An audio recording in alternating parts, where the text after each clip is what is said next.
dari manusia telah datang kepada kalian mau'izah, ya, qad ja'akum mau'izah, nasihat langsung dari Rabb kalian, wa shifaa'un lima fis sudur, dan itu menjadi obat bagi penyakit-penyakit hati kalian.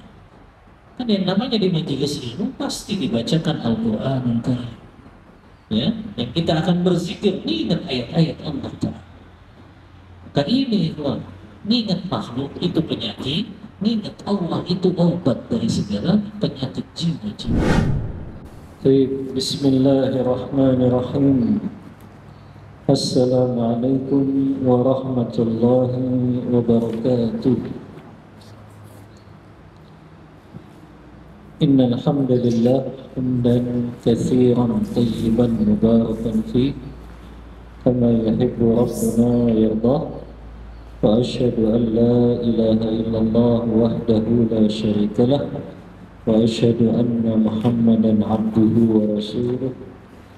Allahumma salli wa sallim ala nabiyyina Muhammadin sallallahu alaihi wasallam wa ala alihi wa ashabihi wa man tabi'ahum bi ihsanin ila yaumiddin, amma ba'd. Ikhwani fillah rahimani wa rahimakumullah.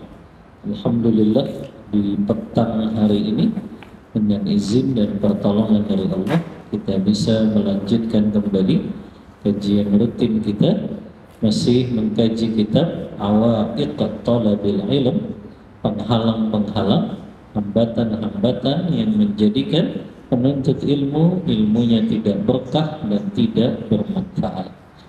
Kita sampai pada penghalang yang ke-8.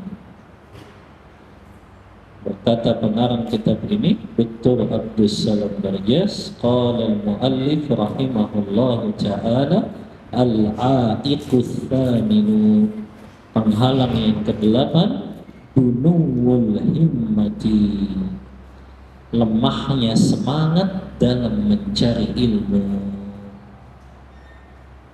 Ini jadi penghalang orang tersebut gak bisa dapat ilmu yang berkah, gak bisa dapat ilmu yang bermanfaat kalau semangatnya lemah dalam menuntut ilmu.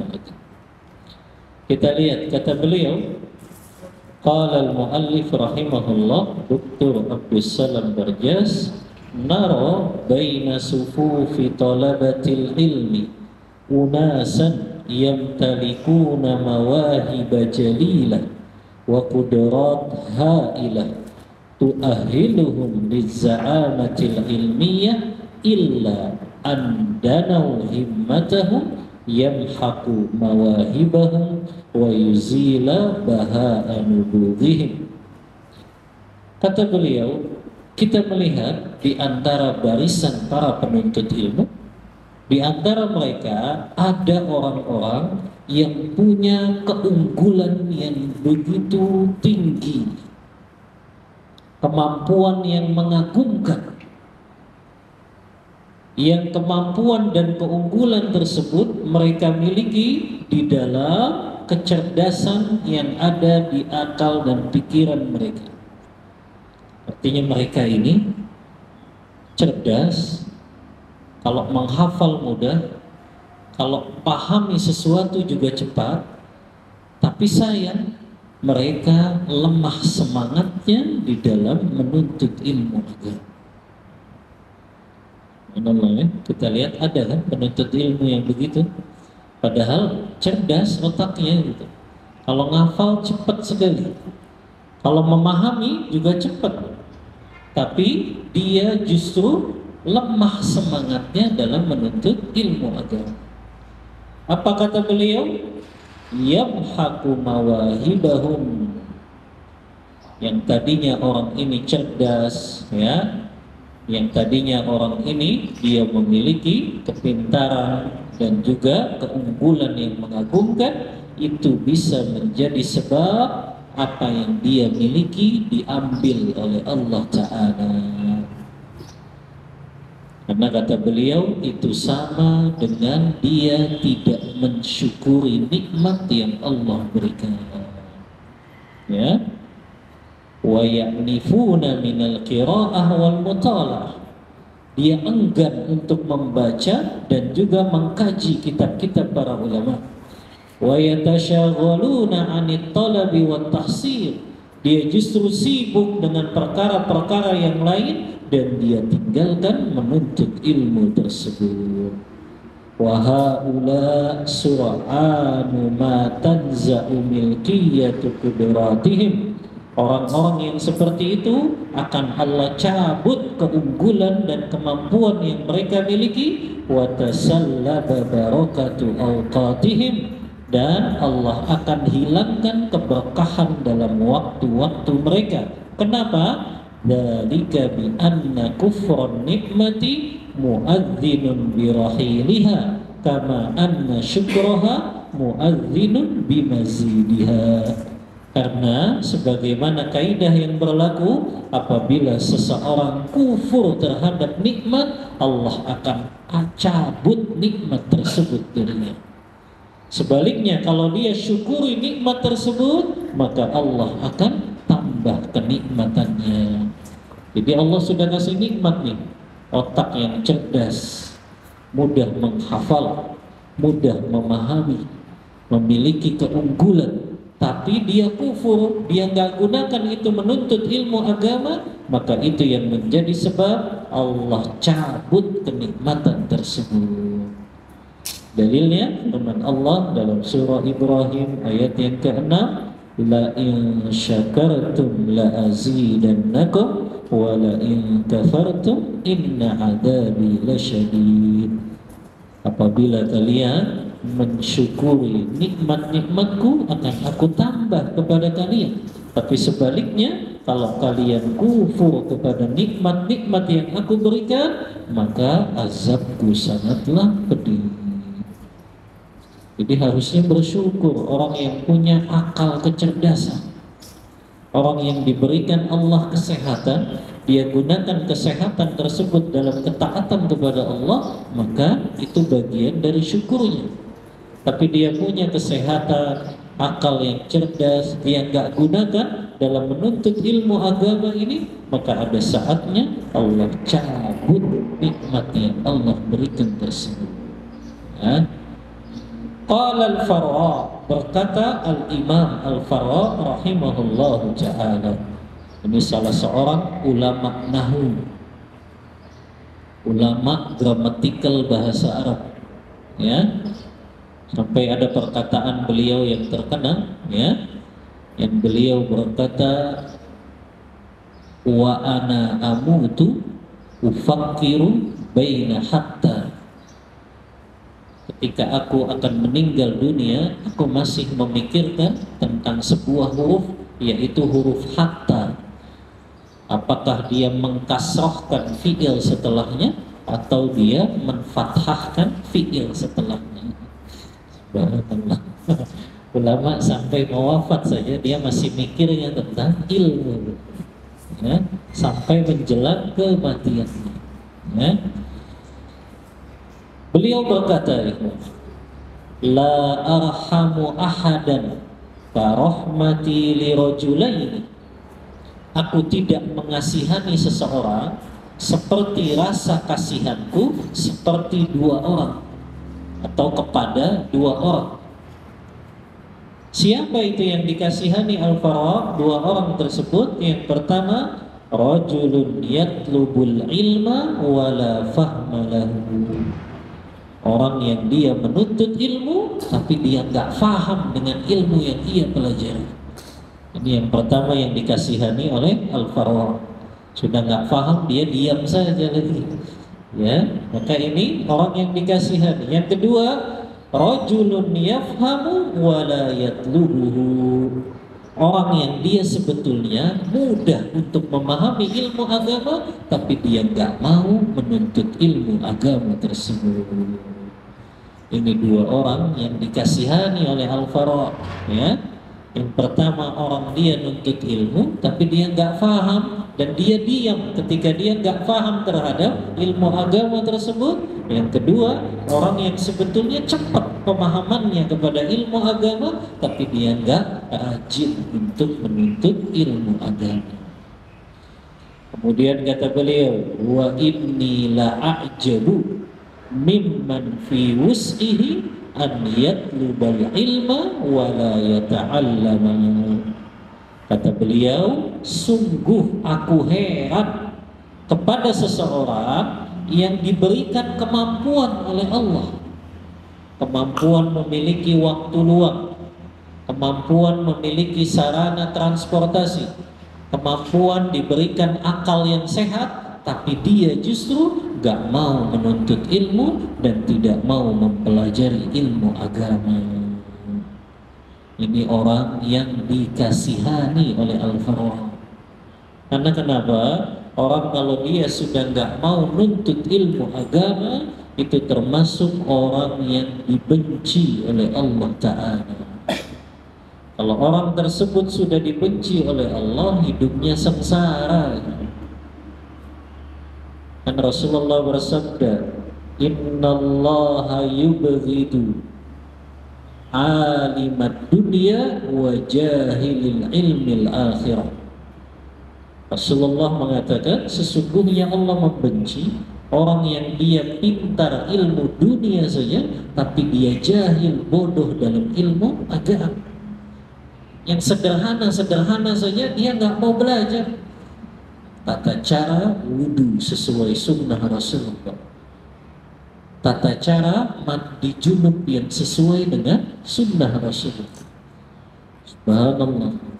Ada orang yang pernah bercerita usianya 40 tahun baru tahu tata cara mandi junub sesuai sunnah Rasulullah. Setelah 40 tahun.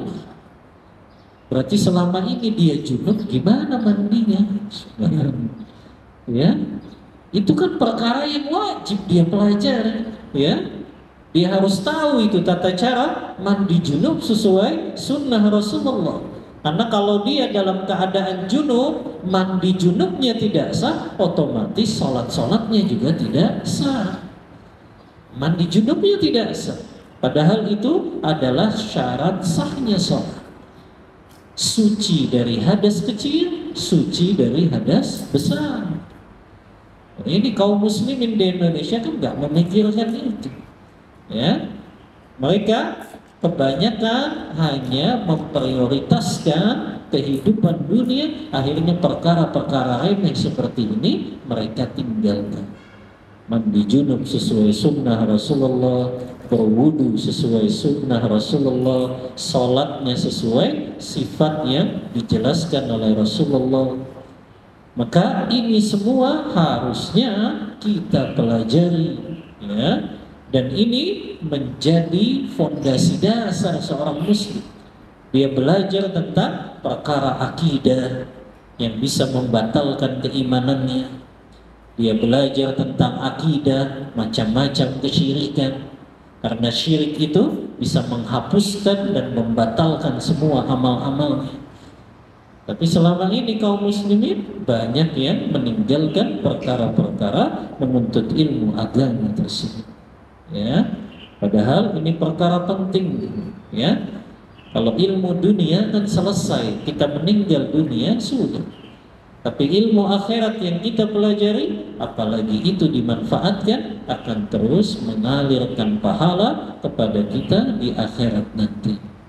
Antum belajar ilmu agama, belajar tata cara wudhu sesuai sunnah Rasulullah, antum ajarin ke anak antum dapat pahala yang mengalir. Antum ajarkan ke istri antum dapatkan pahala yang mengalir. Ya.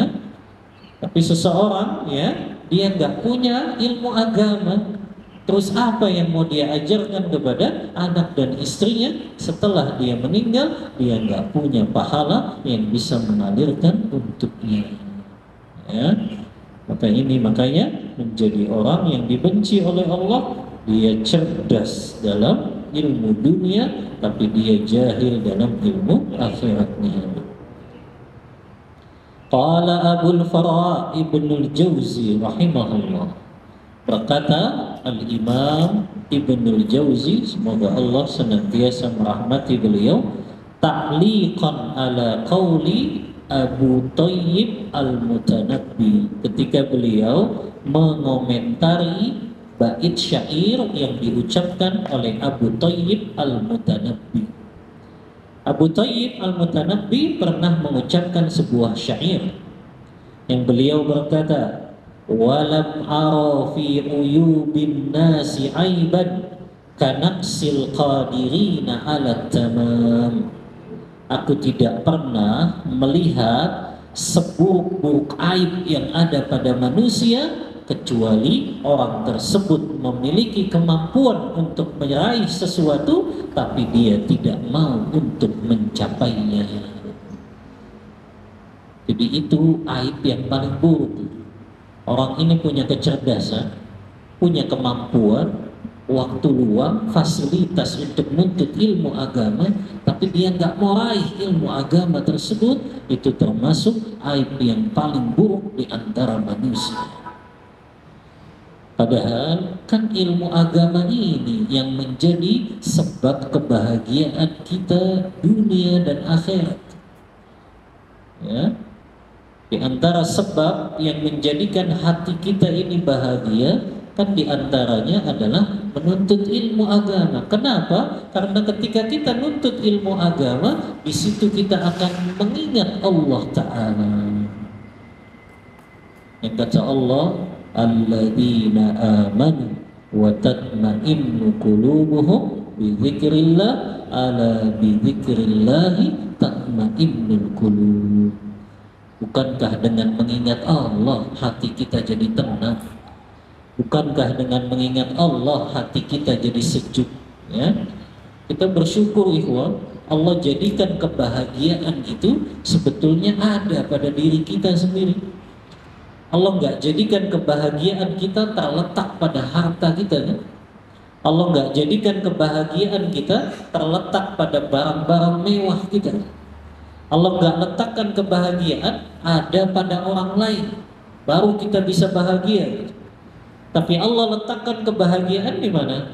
Ada pada dalam diri kita, yaitu hati kita. Bagaimana hati kita itu bisa bahagia? Nuntut ilmu agama. Karena di dalamnya apa? Zikrullah. Selalu kita ingat Allah Ta'ala. Makanya ada ulama yang mengungkapkan perkataan yang begitu menggetarkan jiwa. Kata ulama tersebut, zikrul makhluk da'un wa zikrullahi dawa'un. Mengingat-ingat makhluk itu penyakit, tapi mengingat Allah itulah obat dari segala penyakit jiwa itu. Ya. Kita kalau ingat makhluk itu penyakit, katanya. Ya, akhirnya kebergantungan kita kepada makhluk tersebut. Ya, ingat harta, ya, apalagi kalau akhir bulan ya ingat harta, ya, kan jadi sakit tuh, ya. Kemudian juga ingat orang yang pernah zolimi kita, nambah sedih atau nambah senang kita.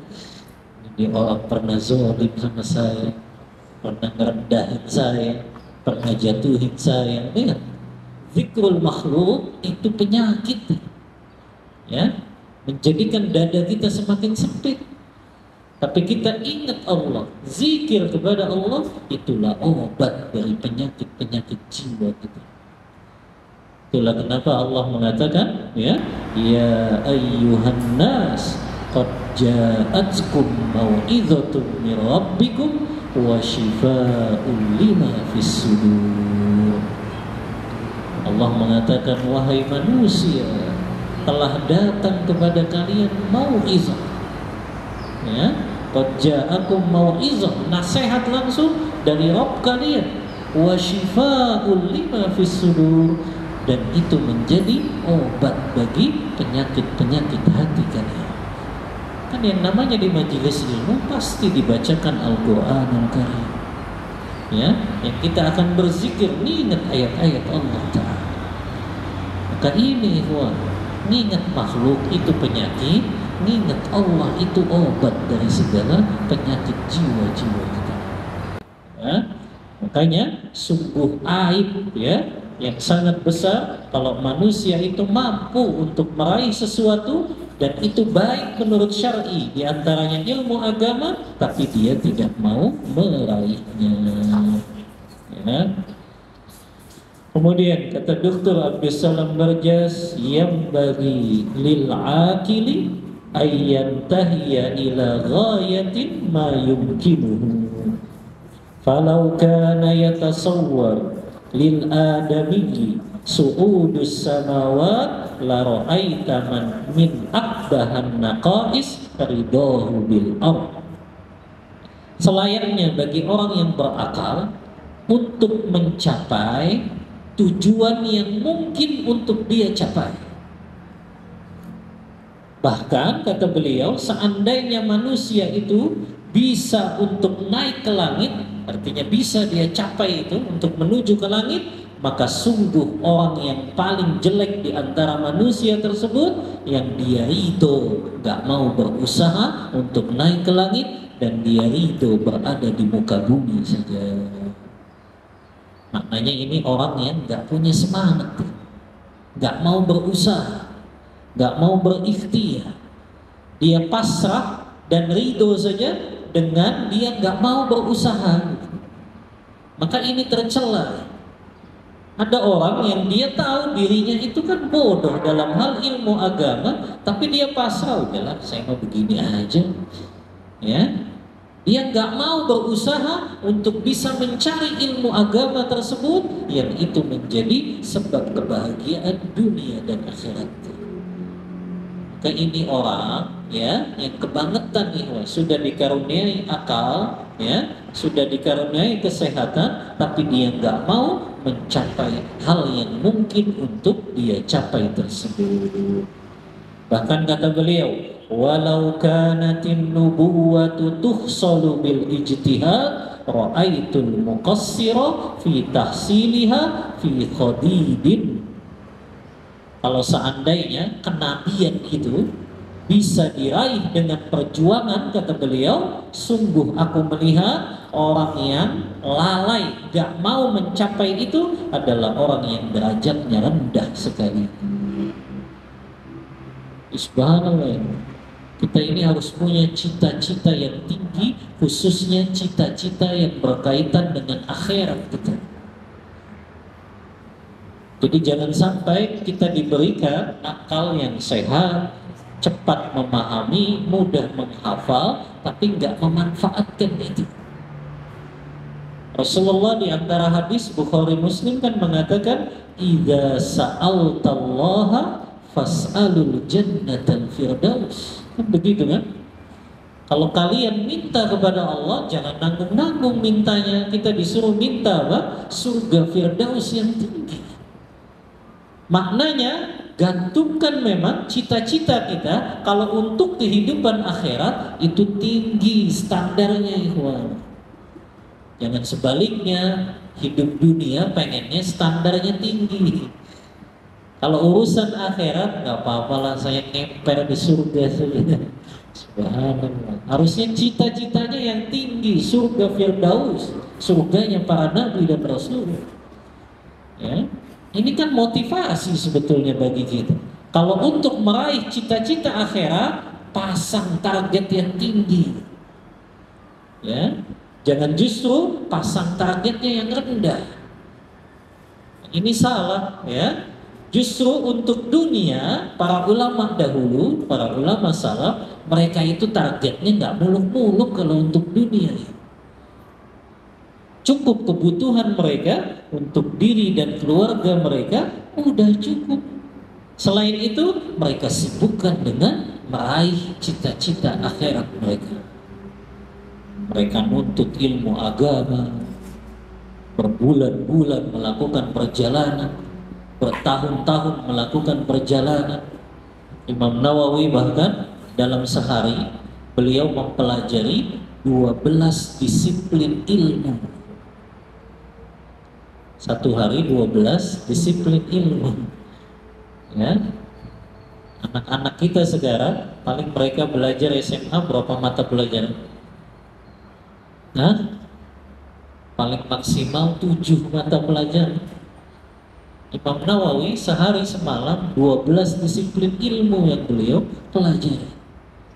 Bahasa Arab, ya, bahasa Arab bukan bahasa Arab saja, nahunya, sorofnya, balaghahnya, ya, belum ilmu fikihnya, ilmu hadisnya, ilmu Qur'annya, ilmu tafsirnya, ya, belum lagi adab dan akhlaknya, subhanallah, ya, 12 disiplin ilmu dalam satu hari. Makanya jadi ulama, 12 disiplin ilmu satu hari, satu malam. Ya, ini kita satu pelajaran, ya, satu hari paling kita belajar satu disiplin ilmu, ya, maksimal paling 3 disiplin ilmu. Itu pun sampai rumah nggak pernah diulang-ulang lagi, ya, cukup ditaruh saja catatannya, ya. Makanya susah kita ini jadi para ulama karena waktunya untuk nuntut ilmu hanya sampingan saja. Tidak seperti para ulama yang memang mereka prioritaskan ilmu agama. Ya, makanya Anda pernah sampaikan kan, berapa banyak para ulama yang mereka itu mencetak ulama juga. Syekhul Islam Ibnu Taimiyah punya murid Ibnu Qayyim jadi ulama juga. Ya, punya murid juga Ibnu Katsir jadi ulama juga.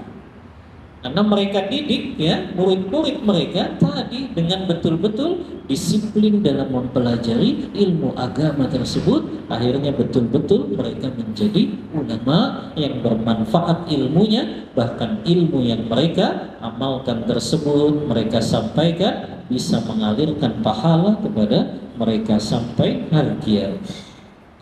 Nah, ini ya, pasang target yang tinggi untuk akhirat kita.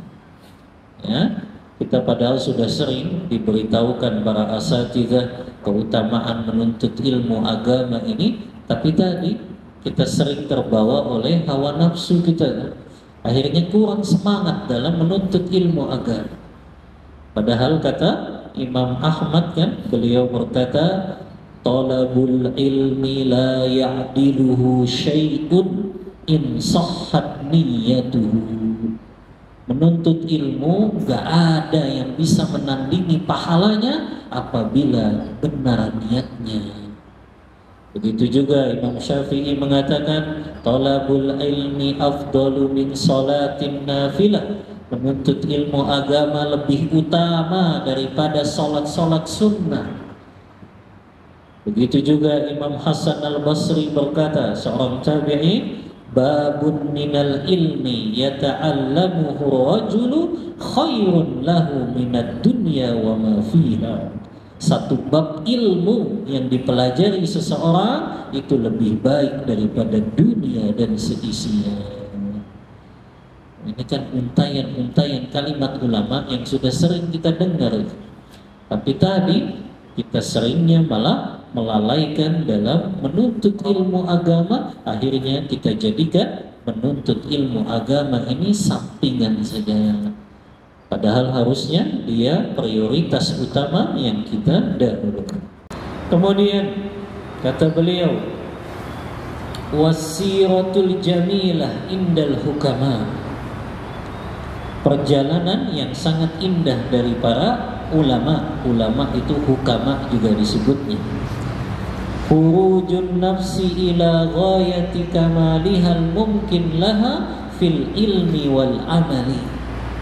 Seseorang keluar untuk mencapai tujuannya yang sempurna, yang itu mungkin untuk diraihnya, maka itu akan meraih dua perkara, yaitu ilmu dan amal. Subhanallah itu, ya, seseorang ketika dia menuntut ilmu agama, ya, dan dia bisa meraih dua tadi, ilmu dan amal, itu berarti kesempurnaan di dalam hidupnya. Karena kenapa? Ilmu agama ketika dia sudah diamalkan, maka itu akan menjadi sumber kebahagiaan hidup kita. Lagi-lagi bicara tentang kebahagiaan, itu bicara tentang apa yang mengisi hati kita. Kalau hati kita diisinya hanya sekedar dengan obrolan-obrolan, bualan-bualan yang tidak bermanfaat, apalagi diisinya dengan musik-musik saja, itu akan menghasilkan kesempitan saja dalam hati-hati kita. Tapi ketika hati kita ini diisi dengan ilmu agama, kalamullah, ayat-ayat Al-Quran, maka itulah yang menjadikan hati kita itu terasa lapang, hati kita itu terasa bersih dan jernih, hati kita itu terasa bahagia. Ya? Maka ilmu dan amal itu adalah semangat kita untuk dalam menuntut ilmu agama. Kemudian juga beliau berkata, wa fil jumlati la yutraku fadilatan yumkinu tahsiluha illa hasalaha fa innal qunu'a halatul aradhi. Kata beliau, secara umum tidak layak kita meninggalkan keutamaan yang sebetulnya kita bisa untuk meraihnya. Karena sesungguhnya bersikap pasrah tanpa usaha itu adalah perkara yang akan merendahkan dan menghinakan kita. Jadi nggak boleh kita biarkan potensi kita ini, gunakan potensi kita dalam menuntut ilmu agama ini semaksimal mungkin. Jadi nggak boleh kita hanya menghabiskan waktu kita hanya untuk perkara-perkara yang tidak bermanfaat. Ya, karena tadi orang yang dia pasrah, nggak mau gunakan potensinya, dia pasrah saja, tidak mau berusaha menuntut ilmu agama, maka itu menjadikan dirinya rendah di sisi Allah Ta'ala. Maka ini ikhwah, orang yang mulia di sisi Allah pasti dia senantiasa berusaha menuntut ilmu agama. Kalau kita ingin raih kemuliaan, raih dengan kita sibuk dalam menuntut ilmu agama. Ya. Bahkan kata beliau mengutip sebuah syair, fakun rajulan rijluhu fit thara wa hammatu himmatihi fis suraya. Jadilah kalian seseorang yang kakinya menginjak di atas tanah, tapi semangatnya, cita-citanya senantiasa setinggi bintang yang bersinar. Maka nggak boleh memiliki sifat pasrah, nggak mau nuntut ilmu agama dan bersikap apa adanya saja dengan keadaannya saat ini. Ya. Baik, Anda bawakan kisah-kisah para ulama di dalam mereka menuntut ilmu. Bandingkan dengan diri kita. Ya. Ada seorang ulama ikhwah namanya Ibnu Thahir Al-Maqdisi. Beliau ini melakukan perjalanan menuntut ilmu ke kota Baghdad. Dari kota beliau yaitu kota Mesir. Beliau berikan testimoninya. Beliau melakukan perjalanan dengan berjalan kaki saja, sambil membawa kumpulan-kumpulan kitab. Dulu itu kan belum ada PDF ya. Jadi kitab itu ya betul-betul dibawa, dipanggul di atas pundaknya. Subhanallah, dari perjalanan Mesir ke Baghdad dia panggul itu. Sampai di Baghdad kata beliau, aku mengalami 2 kali kencing darah. Ya, 2 kali kencing darah. Ya, sekali beliau terjadi kencing ya darahnya tersebut di kota Baghdad karena beliau dalam keadaan bertelanjang kaki, dan ternyata setelah itu beliau melakukan perjalanan ke Mekah, dan di Mekah juga beliau mengalami kencing darah tersebut. Ya, karena tadi sambil manggul kita, ya, bertelanjang kaki mungkin karena alas kakinya sudah rusak. Bayangin perjalanan Mesir, Baghdad, Mekah. Nah, dalam rangka menuntut ilmu agama. Ya. Kita ini subhanallah, kadang masjid depan rumah saja malas hadir majelis ilmu, ya. Padahal banyak ini di Kerawang, ya, tempat-tempat majelis ilmu yang mungkin paling jauh mungkin 20 kilo, 30 kilo, ya. Tapi kadang kita nggak punya motivasi untuk belajar itu karena tadi lemahnya semangat dalam menuntut ilmu agama. Abu Thahir itu kencing darah 2 kali, subhanallah, karena memanggul kitab-kitab yang begitu berat dalam rangka menuntut ilmu agamanya, ya. Ada lagi seorang ulama namanya Ibnul Jahm, bukan Jahm bin Safwan, ya. Kalau Jahm bin Safwan sudah jelas salah satu pemikir Mu'tazilah yang sesat karena mengatakan Al-Quran itu makhluk, ya. Tapi ini Ibnul Jahm, salah seorang ulama yang beliau ini kebalikan dari kita, ya. Ibnul Jahm ini kalau beliau ngantuk, beliau baca buku sehingga ngantuknya hilang, subhanallah, ya. Ibnul Jahm kalau beliau ngantuk, beliau malah baca buku, dia ambil kitabnya. Setelah itu jadi hilang tuh ngantuknya tersebut. Dia bisa membacanya sampai larut malam, subhanallah, ya. Ini Ibnul Jahm, ya, subhanallah. Kalau ngantuk malah baca buku. Kalau kita kan beda, nggak ngantuk baca buku jadi ngantuk. Ya. Orang susah tidur kan gampang, ya, suruh baca buku saja. Tapi baca bukunya yang memang baca buku yang berfaedah gitu, ya. Baca buku agama, jangan komik, ya. Kalau komik mungkin dia bisa betah, tapi baca buku agama, subhanallah, ya. Paling 5 menit, 10 menit tidur sudah, ya. Tapi Ibnul Jahm ini sebaliknya, subhanallah. Kalau dia ngantuk, dia ambil buku agama dan dia baca itu sampai larut malam. Kenapa itu? Kok yang tadinya ngantuk bisa hilang baca buku agama? Kenapa? Karena dia meresapi ketika membaca itu, ya. Karena dia meresapi, ya. Dia betul-betul seolah-olah jiwanya berada dalam buku tersebut, ya. Dia baca ayat-ayat Allah, apalagi kalau baca kisah-kisah para sahabat itu. Antum cari buku, atau sudah diterjemahkan atau belum? Judulnya Suwarun min Hayatis Sahabah. Kalau nggak salah penulisnya Abdurrahman Raf'at Al-Bashari. Anak dulu baca itu selalu menggetarkan jiwa dan sering meneteskan air mata tanpa sadar. Itu kisah para sahabat itu luar biasa, ya. Tapi kan jarang kita bacain ke anak-anak kita aja, jangan, ya. Padahal itu luar biasa. Kisah-kisah sahabat sahabiyah itu kan menggetarkan jiwa, gitu, ya. Anak dulu masih ingat kisahnya Asma binti Abi Bakar, kamu tahu, ya?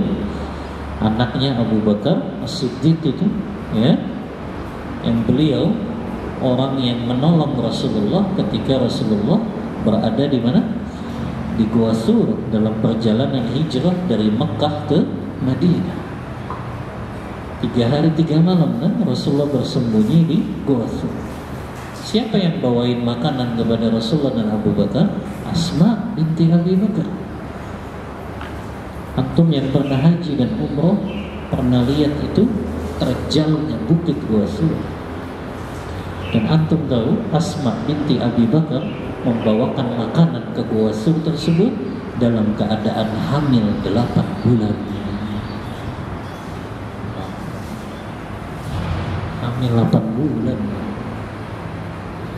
menanjak bukit yang begitu terjal demi menolong agama Allah.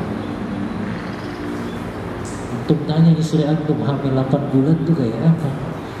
Ini Asma nanjak bukit ini, ya, demi menolong Rasulullah, membawakan makanan. 3 hari 3 malam beliau lakukan. Turun lagi, ambil lagi makanan, esoknya naik lagi, subhanallah. Hamil 8 bulan. Apa yang membuat itu kuat ya? Kalau bukan keimanannya yang luar biasa, keyakinannya pada janji-janji Allah Ta'ala. Kisah-kisah yang seperti itu kan yang kita butuhkan di hari ini ya. Jangan anak perempuan kita dikasih nontonnya FTV lagi ya, nontonnya film Korea lah, film Hollywood lah, yang akhirnya menjadikan mereka cengeng ya. Gak ada yang setangguh Asma binti Abi Bakar, gak ada yang setangguh Sumayyah. Subhanallah, antum tahu kisahnya Sumayyah ya? Wanita syahidah pertama yang disuruh milih antara iman dan kekufuran, tapi dia milih keimanan, ditusuk dari bagian tubuh sampai kepalanya demi mempertahankan iman. Bukan kisah-kisah kayak gini nih yang harusnya ya dibaca oleh kaum muslimin dan muslim, menggetarkan jiwa antara iman dan kekufuran. Kalaupun harus mengorbankan nyawa, mereka berikan demi menjaga keimanan dan tauhid mereka. Tapi kan jarang ya kita baca kisah-kisah yang seperti ini. Padahal kalau kita baca ya, nggak tahu kalau antum ngantuknya hilang nggak kalau baca kayak gini ya. Harusnya kan hilang loh, ini kisah-kisah yang menggetarkan jiwa ya.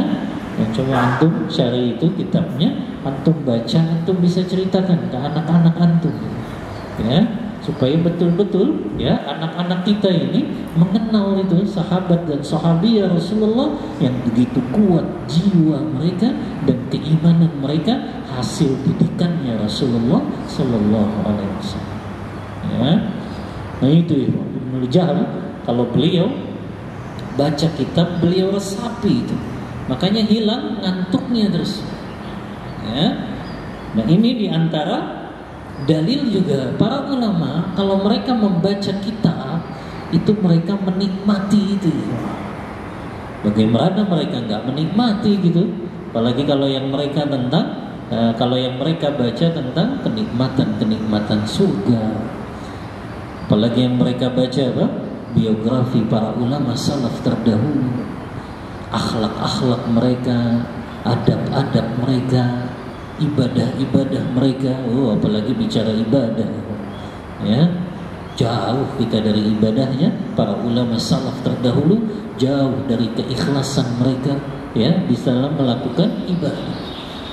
Anda pernah sampaikan ke antum, ada ulama yang dia puasa sunnah 40 tahun gak pernah ketahuan sama istri, anaknya dan orang-orang semuanya. 40 tahun puasa sunnah. Gimana itu bisa terjadi? Ini kata Ibnu Rajab dalam kitabnya Lataiful Ma'arif. Orang ini punya toko ya. Setiap hari dia minta dibekelin sama istrinya. Mah, bekelin saya makan. Akhirnya dibekelin tuh, bawa bekal tuh, untuk menuju ke tokonya di pasar. Nggak taunya di tengah perjalanan bekalnya itu dikasih kepada fakir miskin. Dan dia puasa. Sampai di toko dia nggak makan.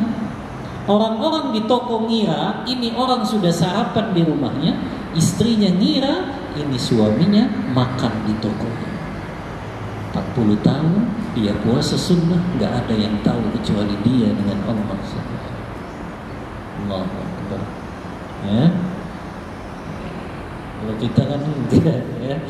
Kadang puasa sunnah ya, itu sengaja diliatin lemes-lemesnya gitu. Padahal sunnahnya ya, kalau puasa sunnah itu jangan diperlihatkan seperti kita puasa.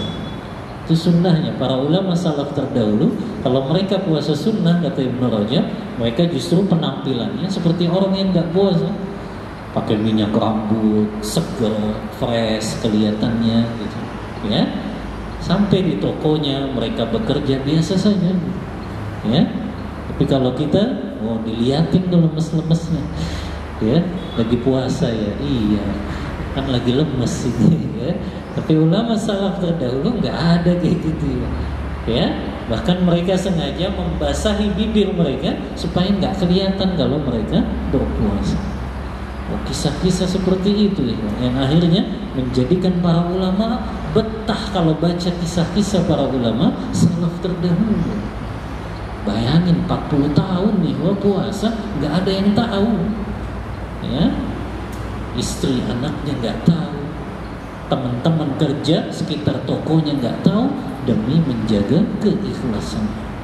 Ya, ada lagi ulama salaf, ya, sama itu, sekitar 40 tahun beliau sholat malam, istri dan anaknya nggak ada yang tahu kalau dia bangun sholat malam. Subhanallah. Ya, makanya Ibnu Jaham kalau baca, ya, kitab-kitab para ulama, dia nggak tidur, justru menghilangkan kantuknya, karena yang dia baca itu kisah-kisah yang menggetarkan jiwa beliau. Ya. Baik, kemudian juga ini dikisahkan Majduddin, ini kakeknya Syekhul Islam Ibnu Taimiyah, ya. Idza dakhala al-khala, kalau beliau akan masuk kamar mandi itu, beliau minta kepada khadimnya, pelayannya, untuk membacakan kitab dengan suara keras dari luar kamar mandi. Jadi kakeknya Ibnu Taimiyah kalau mau masuk kamar mandi, dia titip dulu kitabnya kepada pelayannya ini. Nanti saya masuk, kamu bacakan. Subhanallah. Sampai di kamar mandi saja mereka nggak mau ketinggalan dari mendapatkan faidah-faidah dari para ulama. Kita kalau di kamar mandi malah ngayal, ya, pikiran kemana-mana. Atau ada juga yang karaoke yang lagi di kamar mandi. Tapi ulama subhanallah betul-betul ingin waktunya bermanfaat, ya. Masuk kamar mandi, yang mereka dengarkan apa? Para ulama, kitab-kitabnya para ulama, ayat-ayat Allah, hadis-hadis Rasulullah, perkataan-perkataan para ulama. Ya. Ini lihat ya, bagaimana semangat mereka dalam menuntut ilmu agama. Ya. Jadi mereka selalu memanfaatkan fasilitas yang mereka miliki betul-betul untuk bisa dapat ilmu agama. Gak mereka sia-siakan. Ya. Makanya walaupun berada di kamar mandi, kecil mereka pun berusaha dapat ilmu agama tersebut. Ya. Kemudian juga semangat mereka dalam membaca itu. Kalau kita mungkin belum mampu membaca kitab para ulama seperti para ulama ini, dikisahkan Ibnul Jauzi, ya, beliau dikisahkan ya, membaca 20.000 jilid kitab. Ya, semasa hidup beliau membaca 20.000 jilid kitab-kitab para ulama. Imam Al-Khatib Al-Baghdadi yang kita kenal dengan kitab sejarahnya, ya, Tarikh Khatib Al-Baghdadi. Beliau membaca Sahih Bukhari selesai 3 hari 3 malam. Berapa hadis kitab Bukhari? Ada 7.008 hadis.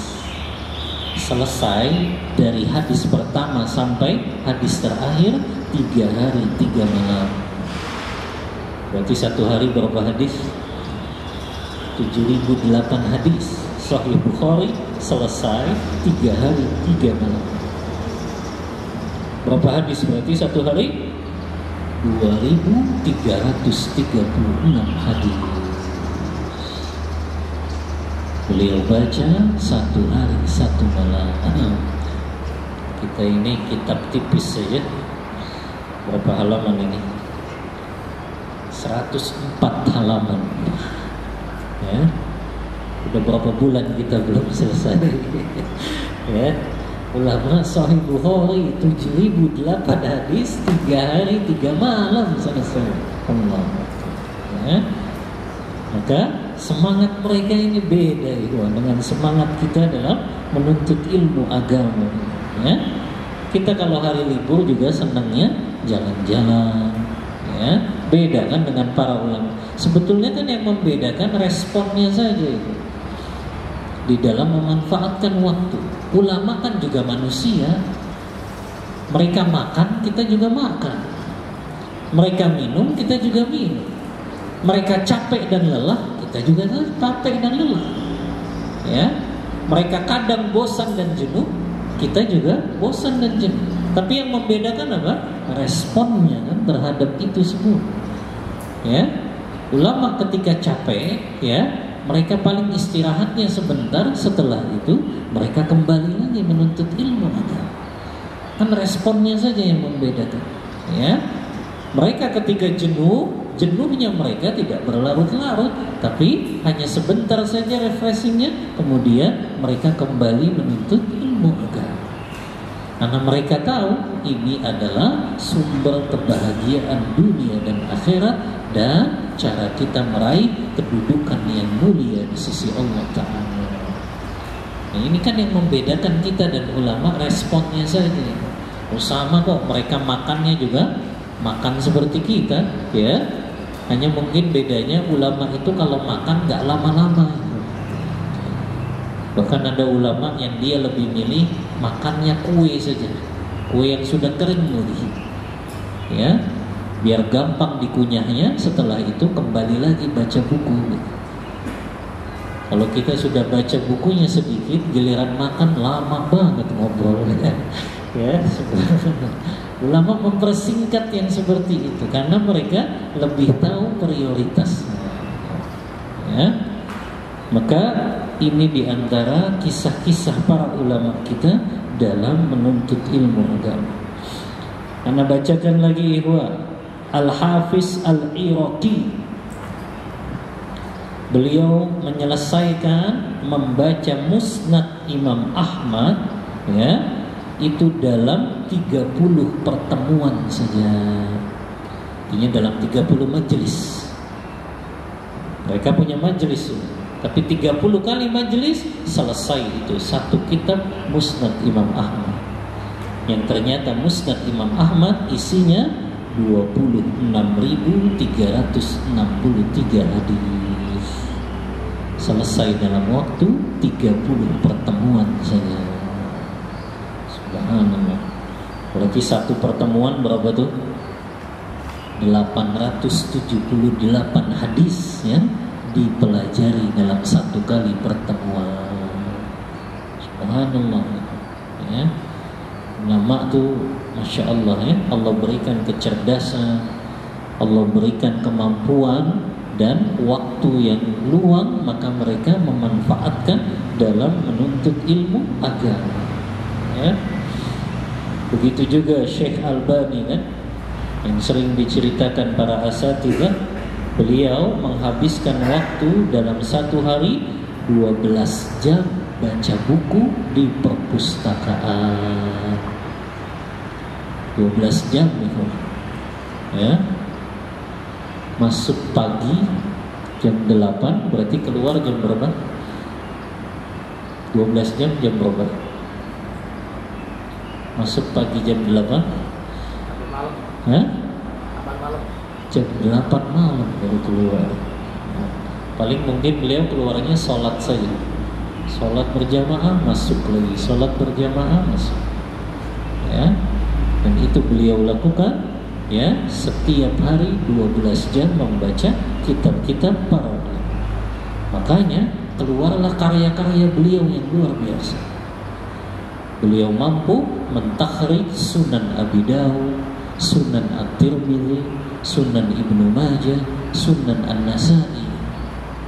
Ya, makanya ana selalu nantang mereka yang menjelek-jelekkan Syekh Albani. Ana katakan, tunjukkan kepada ana ulama kontemporer yang bisa mentakhrij kitab 4 sunan ini saja. Sunan Abu Dawud, Sunan Tirmidzi, Sunan Nasa'i, dan Sunan Ibnu Majah. Itu semuanya ditakhrij oleh Syekh Albani. Beliau pisahkan mana yang sahih, mana yang dhaif, mana yang hasan. Sepengetahuan anda, nggak ada ulama kontemporer yang mampu melakukan itu kecuali Syekh Albani rahimahullah. Ya, yang mampu melakukan takhrij pada 4 kitab sunan ini. Ya, nggak ada itu. Dan itu tentu mentakhrij makhraj itu kan susah sekali, ya, betul-betul mengecek perawi ini bertemu dengan ini atau tidak. Ya, perawi ini bagaimana menurut penilaiannya para ulama. Bayangin nih, ya. Makanya jurusan yang paling sulit itu kalau antum tanya para mahasiswa di Madinah itu jurusan ilmu hadis. Ya, itu paling sulit kalau di sana. Ya, jarang yang mereka memang mampu untuk menghafal. Ada talib anak waktu itu di Alunina, awalnya ngambil jurusan hadis, cuman nggak kuat Ustaz ngafalnya, akhirnya pindah ke Fakultas Syariah. Ya, karena memang luar biasa. Ya, sehari itu nggak lepas dari yang namanya ngafal matan hadis, ngafal rijalul hadis, orang yang meriwayatkan hadis tersebut dari sahabat sampai kepada kita saat ini. Itu luar biasa. Menghafal jalur sanadnya. Ya. Makanya subhanallah, itu yang mampu dilakukan seorang ulama yang betul-betul tekun seperti Syekh Albani rahimahullah. Ya. Beliau habiskan 12 jam untuk membaca kitab-kitab ilmu agama tersebut. Kemudian ikhwah, itu dalam hal membaca, ya. Yang terakhir nih, bagaimana ulama mengulang-ulang bacaan mereka terhadap satu kitab. Jadi jangan dipikir ulama kalau sudah menghatamkan satu kitab, udah mereka nggak baca lagi. Enggak, ya. Mereka hatamkan itu berkali-kali, sama seperti mereka menghatamkan Al-Quran. Ya, Imam Al-Muzani, ini murid kesayangannya Imam Asy-Syafi'i rahimahumullah. Imam Al-Muzani ini muridnya Asy-Syafi'i, beliau berkata, qara'tu kitab Risalah, ya, aku membaca kitab Risalahnya Imam Syafi'i yang menulis tentang usul fikih itu sejak 50 tahun, dan setiap kali aku baca aku menemukan faidah yang tidak ditemukan sebelumnya. Berarti sejak 50 tahun yang lalu. Berarti kalau sehari, ya, beliau tiap hari baca, misalnya satu hari berapa? Satu tahun berapa hari? 360 hari. Dikali dia sudah baca 50 tahun yang lalu. Berapa kali beliau sudah khatamkan kitabnya Syafi'i ini? 18.000 kali beliau baca kitab ini. Kita ini kan kalau sudah khatam satu kitab udah nggak pernah dibaca lagi.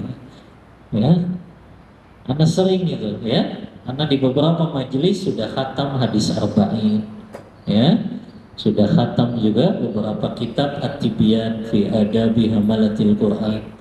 Tapi kayaknya mereka nggak pengen tuh kalau diulang-ulang lagi.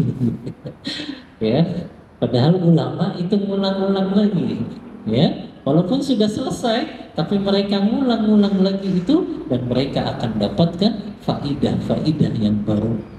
Ya, kita ini kadang kalau sudah khatam ya sudah selesai, ya, nggak pernah dipegang lagi buku-buku tersebut. Tapi para ulama mereka khatamkan itu berkali-kali karena mereka dapatkan faidah yang berkali-kali juga setelah mereka menghatamkan kitab-kitab tersebut. Ya. Kemudian juga ada ulama namanya Ghalib bin Abdurrahman bin Ghalib Al-Maharibi. Beliau telah menghatamkan membaca Sahih Bukhari sebanyak 700 kali. Sahih Bukhari 7.008 hadis, khatam 700 kali. Ya. Kita ini yang dikhatamkan paling koran saja. Ya. Kitab-kitab para ulama jarang kan kita menghatamkan itu, ya. Padahal berapa banyak faidah yang kalau kita khatamkan kitab itu mulai dari bertahap, ya. Makanya Anda selalu berusaha kalau buka majelis ilmu, Anda mulai dari yang dasar-dasar saja, ya. Anda punya kajian di Ummahat di Cikarang, sudah selesai beberapa kitab tauhid, Usul Salasah khatam, Qawaidul Arba' khatam. Sekarang lagi kitab tauhid. Ya. Nanti habis kitab tauhid, Aqidah Wasithiyah, habis akidah wasitiyah, akidah tohawiyah. Tapi mungkin kalau ibu-ibu lebih tekun kali ya, mereka nyatet, ya mereka ngulang-ngulang. Kalau bapak-bapak kayaknya kalau di majelis mereka langsung menghafal, makanya jarang nyatet biasanya. Ya, kalau sama ibu-ibu. Jadi begitu ya, bertahap ya.